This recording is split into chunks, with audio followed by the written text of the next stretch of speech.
Welcome to another episode of COVID Comms as we discuss the big impact of celebrating the small wins. Last week, I was in a coaching session with one of my clients who was expressing to me how proud he was of his team for transitioning to remote work. They hadn't missed a beat. And despite the fact that it was a big change for his team and they were already busy, they had an increased workload due to the current climate. They hadn't slowed down, they hadn't missed any deadlines, and they'd still delivered on outcomes. So this isn't an insignificant achievement for my client and his team. And I asked, have you stopped and expressed these sentiments to your people? And he admitted that other than a cursory well done, he hadn't actually done that. See, it may be a small thing to some, but it's something that's worth celebrating. You know, there's been a lot of negative sentiment that's been around over the past 6 weeks, a lot of fear, a lot of stress, anxiety and grief. People, teams and businesses need a sense of hope and encouragement in order to endure the current crisis. And celebrating the small wins is one way you can do just that. How does it work? Well, firstly, it acknowledges the hard work of your people and it recognizes the difficulty they've faced and validates their emotional experience. This is going to make them feel valued and therefore increase the level of trust and loyalty in you as a leader. Celebrating the small wins engenders a sense of achievement within the team.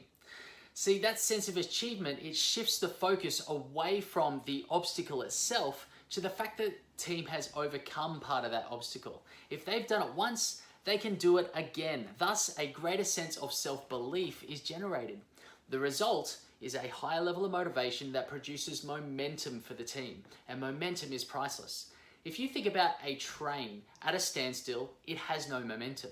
A single brick placed under the front wheel will stop it moving forward. However, if that same train is moving with momentum at speed, it will smash through a 6-foot wall that is 3, 4, 5 layers thick. See, momentum, it significantly reduces the amount of difficulty we experience when overcoming obstacles in our path.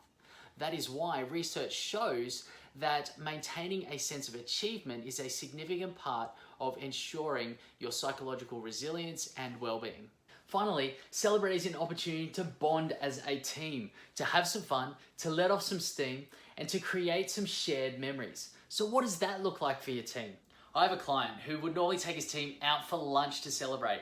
Obviously, he can't do that at the moment, so what he's doing is ordering Uber Eats, getting it delivered to each of his team. They're going to jump online, share some halloumi fries together, and celebrate virtually. It's a memory they won't soon forget.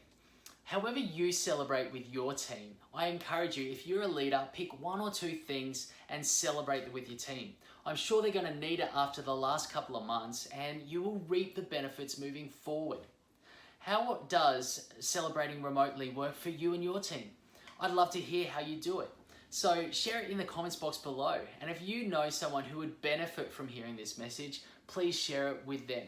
We've got more COVID comms coming up, so stay tuned, and through all of this, lead well.